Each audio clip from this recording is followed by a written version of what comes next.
నిన్ననే పులివెందల్లో జడ్పీటీసీ ఎన్నిక జరిగింది. కొంతమంది నాయకులు నన్ను విమర్శిస్తున్నారు.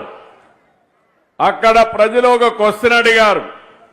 30 సంవత్సరాల తర్వాత ఓటు వేశాను, అందరికీ దండాలు అని ఒక వ్యక్తి బ్యాలెట్ బాక్స్ లో కాగితం వేశాడు. అంటే 30 సంవత్సరాలు అక్కడ ఓటేయలా, మొట్టమొదటిసారిగా ఓటేశారు. అంటే వాళ్లకు ఓటు హక్కు రాలేదు.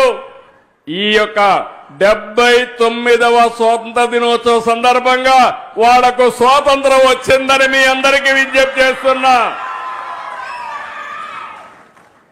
ఇంకో పక్క ఇంకొకతను కాగితం వేశాడు, మా వివేకా సార్కి న్యాయం చేయండి సార్ అని. చెయ్యాలనా లేదా న్యాయం? చెయ్యాలా లేదా న్యాయం? నాయకులు సమాధానం చెప్పండి.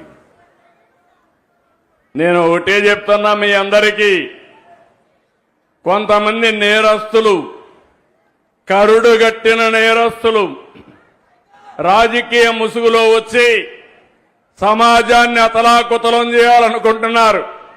అందుకే చెప్పా, సిబిఎన్ 14 సిబిఎన్ కాదు, 95 సిబిఎన్.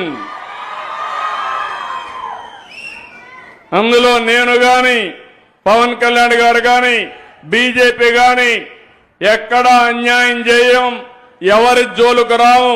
ప్రజాస్వామ్యాన్ని అపహాస్యం చేసిన, నేరాలు చేసి రాజకీయ ముసుగులో తప్పించుకోవాలన్నా వదిలిపెట్టే సమస్య ఉండదు, ఉండబోదని మరొకసారి విజ్ఞప్తి చేస్తున్నా.